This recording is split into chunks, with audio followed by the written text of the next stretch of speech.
un chant nouveau. Ornons le sanctuaire de nos plus belles fleurs. Offrons à notre mère et nos chants et nos cœurs. C'est le mois de Marie, c'est le mois le plus beau. À la Vierge chérie, disons un chant nouveau.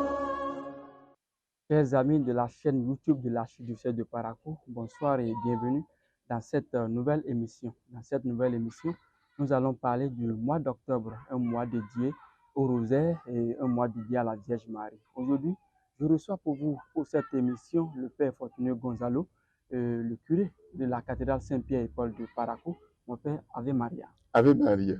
Avant de poursuivre cette émission, nous allons d'abord démarrer par la prière avec le Père. Mon Père, vous avez la parole. Au nom du Père et du Fils et du Saint-Esprit. C'est une émission mariale, donc je vais commencer par cette prière multiséculaire attribuée à Saint Bernard. Souvenez-vous, ô très miséricordieuse Vierge Marie, qu'on n'a jamais entendu dire qu'aucun de ceux qui ont recours à votre protection, implorer votre assistance ou réclamer vos suffrages ait été abandonné. Animé d'une pareille confiance, ô Vierge des Vierges, ô ma mère, je viens avouer, gémissant sous le poids de mes péchés, je me prosterne à vos pieds. Ô Mère du Verbe incarné, ne rejetez pas mes prières, mais écoutez-les favorablement et daignez les exaucer. Amen. Amen. Merci beaucoup, Père Fortuné Gonzalo, pour cette prière qui introduit d'ailleurs cette émission qui va parler du mois d'octobre, qui va parler du rosaire, qui va parler de Marie. Mon Père, dites-nous, pourquoi le mois d'octobre est dédié au mois de Marie? L'histoire du rosaire pendant le mois d'octobre vient de ce qu'on a appelé la bataille de Lépante au XVe siècle. Vous savez que les lieux saints ont été envahis par les Turcs. Et l'Église a senti la nécessité de les défendre. Et c'est là que ont eu lieu ce qu'on a appelé les croisades. Les croisades, n'ayons pas peur de le dire, c'était un peu comme des guerres saintes. Parce que les chrétiens tenaient à défendre les lieux saints.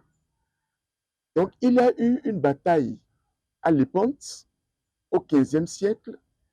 Et lors de cette bataille, les armées turques ont été vaincues par les armées chrétiennes. Et les armées chrétiennes ont estimé qu'ils ont eu cette victoire par l'intercession de la Vierge Marie.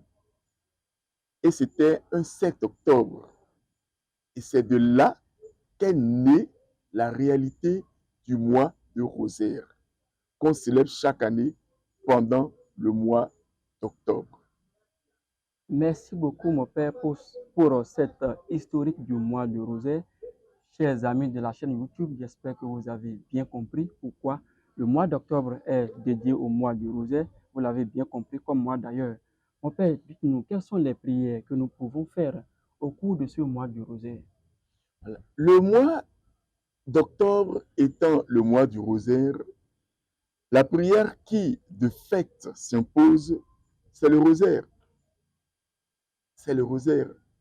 Donc, la méditation des 4 mystères. Les mystères joyeux, les mystères douloureux, les mystères glorieux et les mystères lumineux.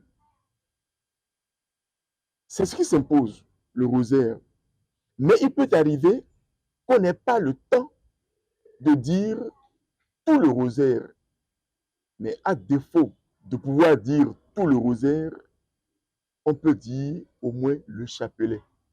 En méditant chaque jour les mystères que l'Église recommande. On sait par exemple que le dimanche, c'est le mystère glorieux. Mardi et vendredi, mystère douloureux. Jeudi mystère lumineux, ainsi de suite.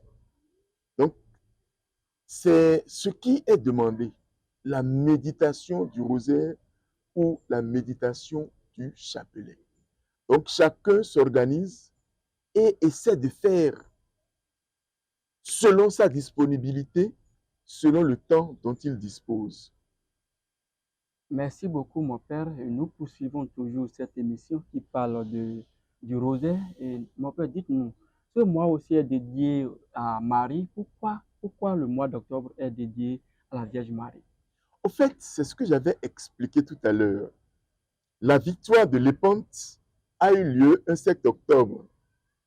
Et c'est de là qu'est née la réalité du mois de rosaire, où pendant tout ce mois, on honore la Vierge Marie, non seulement le 7 octobre, mais tous les jours du mois d'octobre.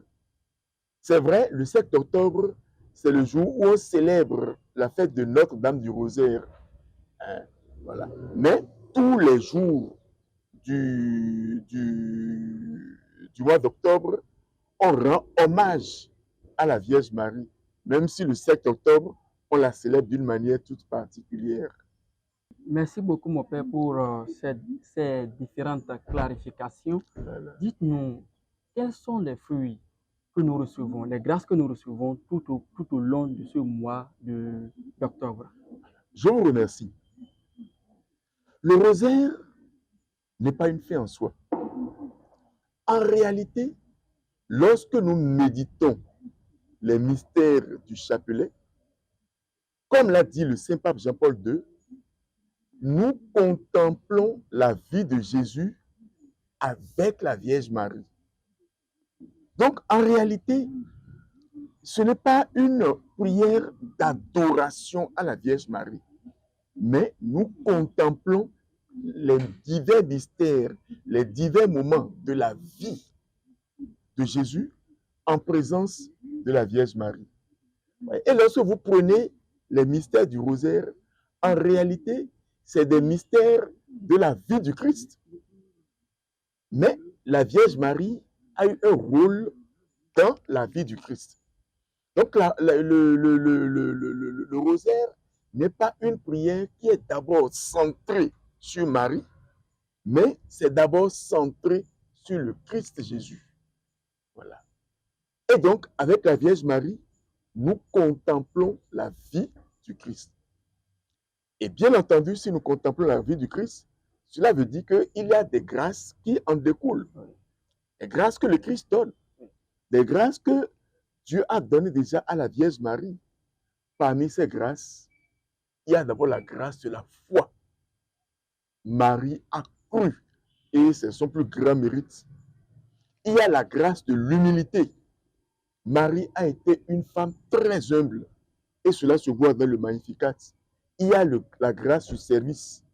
Marie a été une femme qui a servi et cela s'est vu à travers la visite à sa cousine Élisabeth.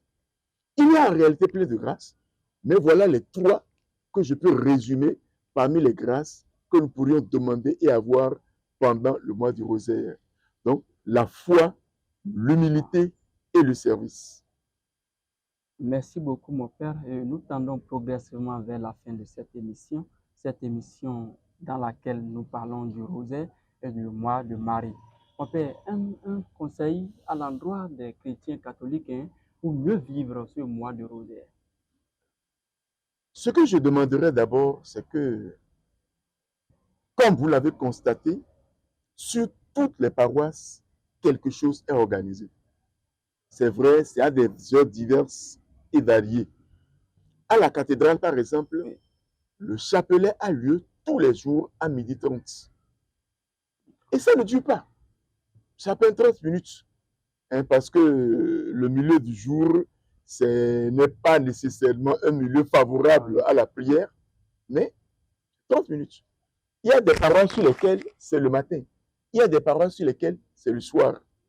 Donc, il est souhaitable que même si on n'avait pas l'habitude de dire le chapelet, que pendant ce mois de rosaire, on le dise, afin de bénéficier de toutes les grâces liées au mois du rosaire. Je voudrais ensuite inviter les fidèles à faire tout possible pour assister à la clôture du mois de Marie. Cela s'organise sur toutes les paroisses aussi, à des heures variées, avec des célébrations qui peuvent être variées. Mais à la cathédrale, par exemple, ce que nous faisons, c'est qu'à 18 h, nous avons le chapelet médité et chanté. Et à 19 h, nous avons la messe de clôture du mois de Marie. Donc voilà ce qui est organisé. Et on suggère, on souhaite vraiment que les chrétiens puissent, pendant ce mois, vivre leur dévotion envers la Vierge Marie. Merci beaucoup, mon Père. Ainsi s'achève cette émission du mois de Marie, cette émission sur le mois d'octobre. Merci de nous avoir suivis, chers amis de la chaîne YouTube de l'archidiocèse de Parakou. J'étais avec le Père Fortuné Gonzalo, curé de la cathédrale Saint-Pierre et Paul de Parakou. Moi, c'est Léonel Orengatia Galati. Merci de vous abonner pour ne rien rater. À la prochaine.